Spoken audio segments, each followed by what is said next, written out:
watching TVC Breakfast. We now take you through everything trending in the world of social media and more. And we know that every day something is actually happening. We have Ibrahim Shita standing by to put us up to speed. Good morning once again, Ibrahim. I hear a whole lot is happening in the world of social media. Absolutely. Good morning from this side of the studio, Etoma, Ria. I'm sure we're definitely going to be having a blast, an interesting moment for this training now.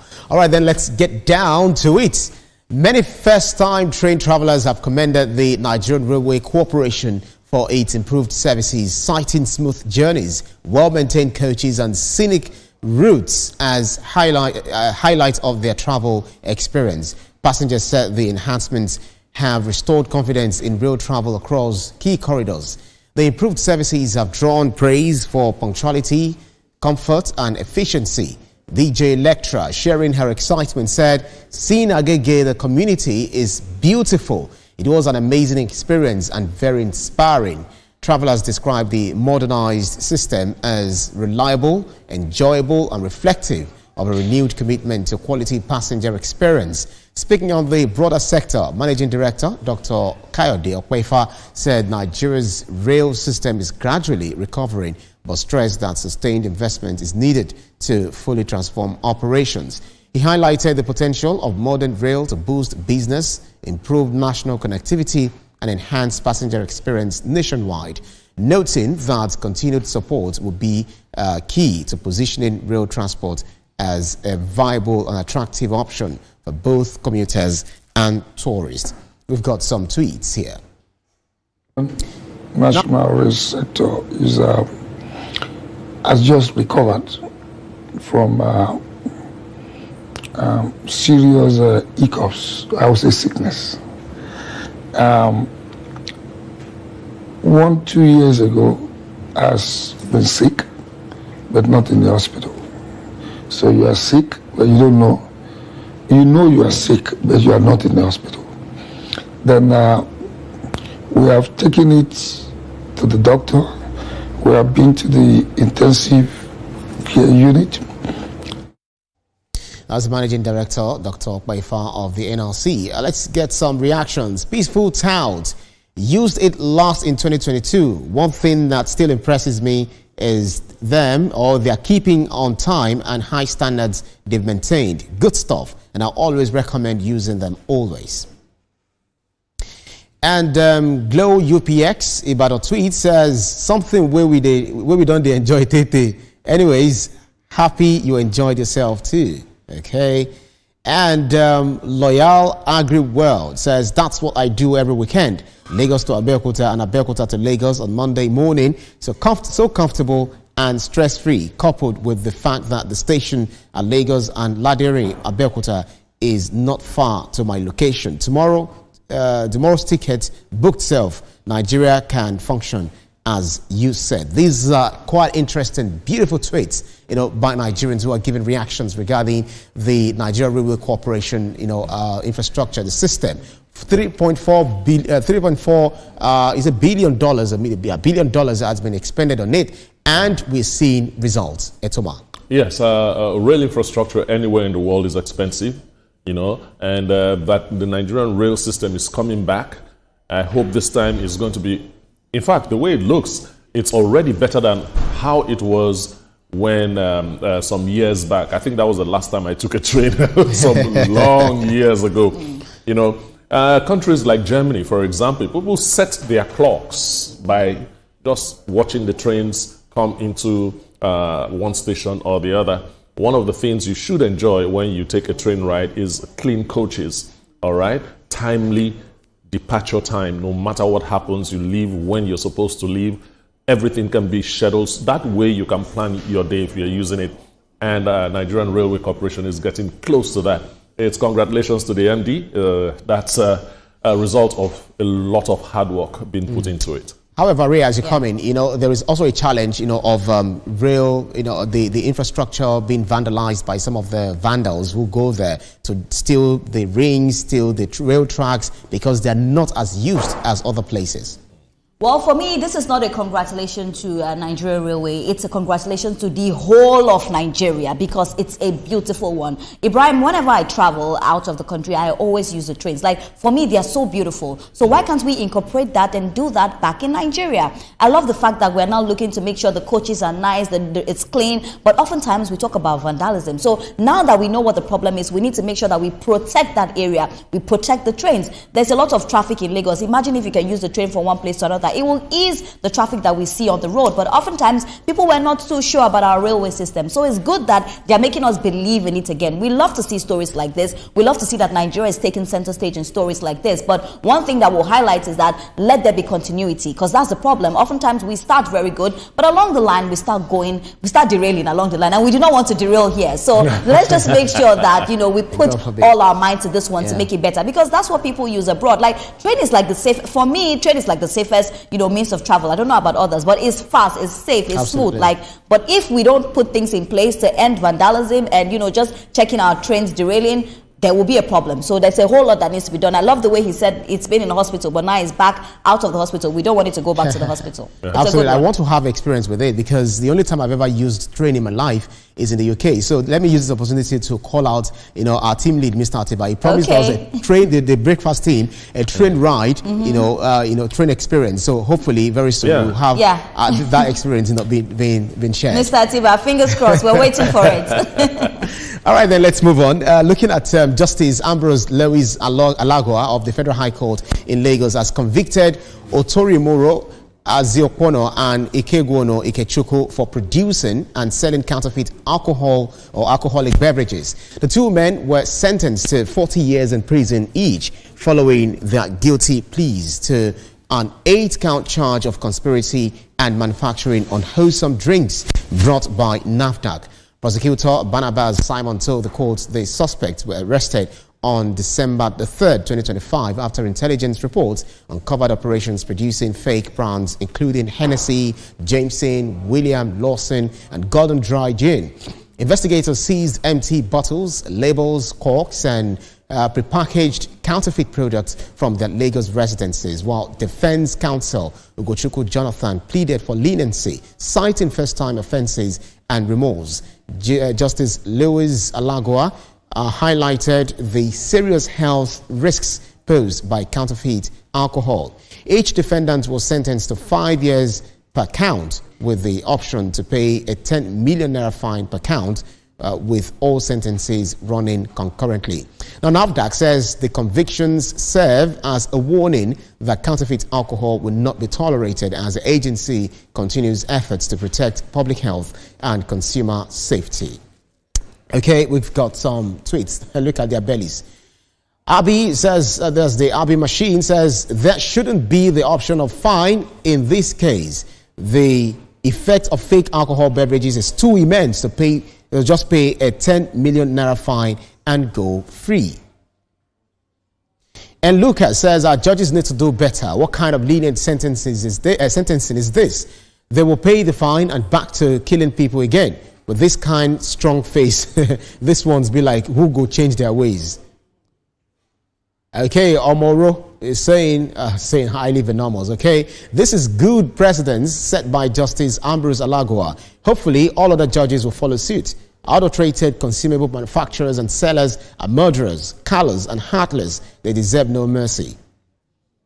And last, Urban Paul says counterfeit alcohol is not a small crime. It puts lives at risk. Public health must be protected. Let it serve as a strong warning that fake products will not be tolerated. Yes, I don't know why people will always do this. Just because they want to make money, just because they want to eat, just because they want to do everything to make money. They do not care about people's lives, what they take in. But this sentencing, some agree, some do not agree. But the bottom line is that they've been convicted. Yes. First of all, before I go into the sentences and the rest, I am happy that we are beginning to have consequences for bad behavior. All right? It didn't used to be like that for a long while. That's why they could do it so blatantly, have everything in their homes and at their factory. Another thing I would like to say is that anything human beings ingest should not be faked. It is a major crime. Is like committing murder. And let's talk about their sentences. They said it's 5 years per count, and 40 years was mentioned there. So I guess it was an 8-count charge that they had. What I didn't like was that the sentences will run concurrently. If I understand it, we are not talking 40 years anymore. Maybe we are talking about 5 years or thereabout. It is bad in all levels for anyone to counterfeit drugs, counterfeit alcohol, counterfeit anything that human beings ingest. It is so wrong. And I think that we should rejig the Constitution to make the punishment stiffer, harder. I agree with that tweet, the person that tweeted that says, why should they even have an option of fine? These guys should be locked for a very long time. They don't even know how many people they've killed. And you know, why this really hurts me, Ibrahim, is because on a normal day, taking alcohol is dangerous. We all know that, you know. And now imagine taking fake alcohol. So imagine the two dangers that you're going to face. A lot of people go to nightclubs, and most of the drinks that they are consuming are actually fake drinks. We've seen a lot of kidney failure. Very young person, you see, he has kidney failure. Very young person, oh, his liver is bad. What are the things that, you know, make this happen? Sometimes is somebody just out there consuming something that is fake. Oftentimes, we keep saying the government, but we ourselves, what do? When we want money, we are always looking for easy way to make money, not thinking about the next person. The question is, where is our humanity? Because these people that, you know, bring out this drink, do they themselves drink the drink? That's the question. But they sell it out for other people to drink. Yeah. I love the fact that we are now putting this on center stage, because, Ibrahim, it's been happening for quite a long time. But I like the fact that we are now talking about it. Yeah. There should not be any fine in this kind of conversation. So that fine should just be taken out. Because if the person pays the fine, would you actually let the person go? These people must face the full weight of the law. I will say life imprisonment, and this because you have killed somebody. Because if somebody takes that fake drink and dies, you have actually killed the person. So we should just remove that fine from it and make sure that these people face the full weight of the law. It's what the people suffer before they die that really annoys me, you understand? Because it's not as if you take the thing, the thing hits you and you die in 5 minutes. No, you have to go through that. You have to go through a lot of pain and medical bills and your family running helter-skelter before you eventually go. And that is and some of times it's even food poisoning. As you take it immediately, you feel like you're having food poisoning. Like, it's just so many things. So these people, there should not be any fine, if you ask me. Absolutely. All right, then let's move on. We've got more stories. Nigeria's medical regulatory authorities have suspended 3 senior doctors following the tragic death of 21-month-old Nkanu Adichie Esege, son of acclaimed author Chimamanda Ngozi Adichie, and her husband, Dr. Ivara Esege. The Medical and Dental Practitioners Investigation Panel said the suspension came after a prima facie case of medical negligence and professional misconduct was established against the doctors. Meanwhile, Eurocare Multi-Specialist Hospital has released an official press statement addressing the interim suspension order issued by the Medical and Dental Practitioners Investigation Panel. The hospital confirmed that 13 doctors are currently under interim suspension following the panel's findings. Among them are 2 clinical staff members of Eurocare, Dr. Tosin Majekodumi and Dr. Titus Ogundari, in connection with the ongoing proceedings relating to the death of Master Nkanu Nnamdi Esege. In a statement, Eurocare says it remains fully committed to cooperating with all the relevant regulatory and judicial authorities as investigations continue. We've got 2 tweets to talk about this. Okay, so we've got Mr. Easy saying no hospital nor title should be bigger than any human life. I applaud the authorities for taking swift action because silence would have been more dangerous than the mistake itself. May this serve as a reminder that in the medical field, competence is not optional. It's a duty owed to every single patient.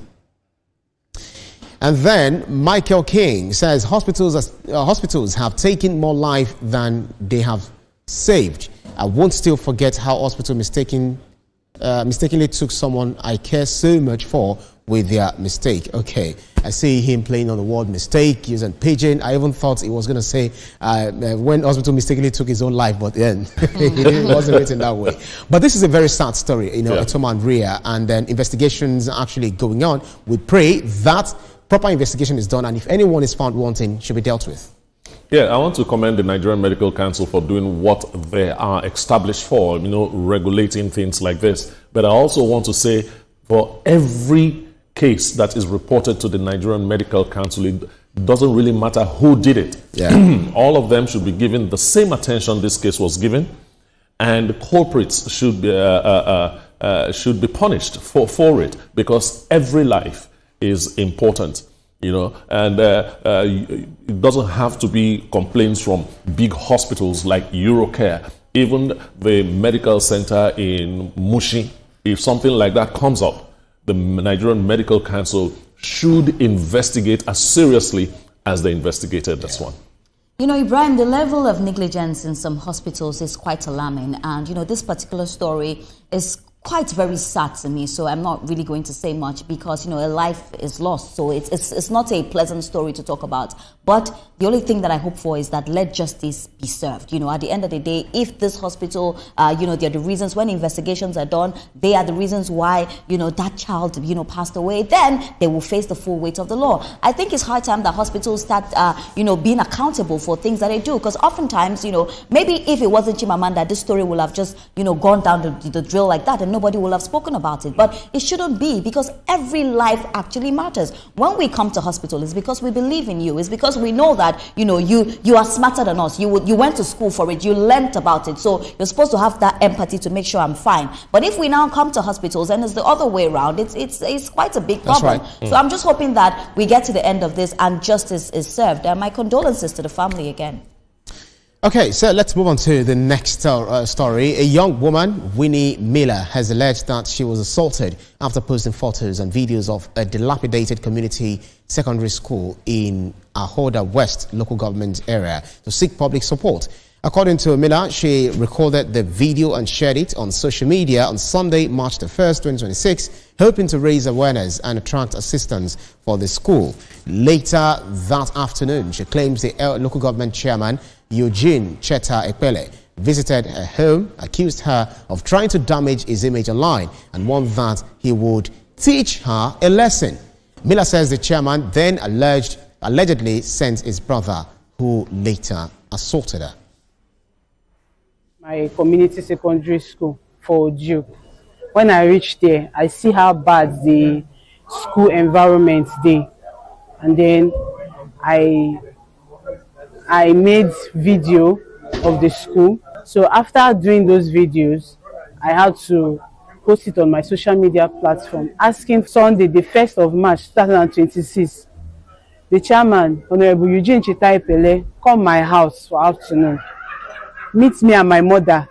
Tell my mother, say, I want damage in image for online. So he no go take am likely. Then brother, why my mommy been dey beg am? In brother push my mother. My mommy been get accidents. So because of that push, she started bleeding on her lips too. He started beating me. He beat me until my mommy. This incident has sparked public outrage, raising questions about freedom of expression, accountability of public officials, and the protection of citizens advocating for social causes. Some people are talking about this and what they have to say. Okay, Starboy says, is it that the police have not seen these videos online to arrest that local government chairman?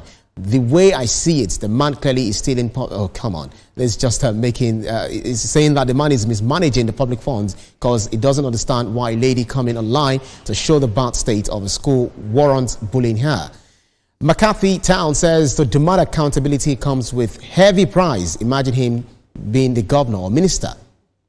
And lastly, Oloye Adebola says the government of Rivers State should suspend the chairman first to allow proper investigation. Sim Fubara KSC, please suspend the chairman of the local government immediately. Unfortunately, local governments are now autonomous. You know, they run their affairs. They have councils. But suspending local government chairman, I do not think that will be done by the governor. But what is so sad here is the fact that someone is calling for accountability. The best it should have done is to say, we are going to address the matter. Etoma. Simple. I mean, you hit the nail on the head. You know, the fact that the local government chairman went there breathing fire and brimstone means he's complicit somewhere. What are you hiding? You've just told the whole world that maybe financial provisions were made for the repairs of schools and the monies went somewhere else apart from where it should go. That is the picture you've painted. And for Miss Miller, this should not discourage you. What you did is that you were demanding for accountability. It is one of your duties as a citizen of Nigeria and a citizen of that state, that local government, to do what you did. You did absolutely nothing wrong. Unfortunately, you got the short end of the stick at the end of the day. It's so sad that there is freedom of speech, but they can't assure you of freedom after speech. And this is one of those ones that we're seeing.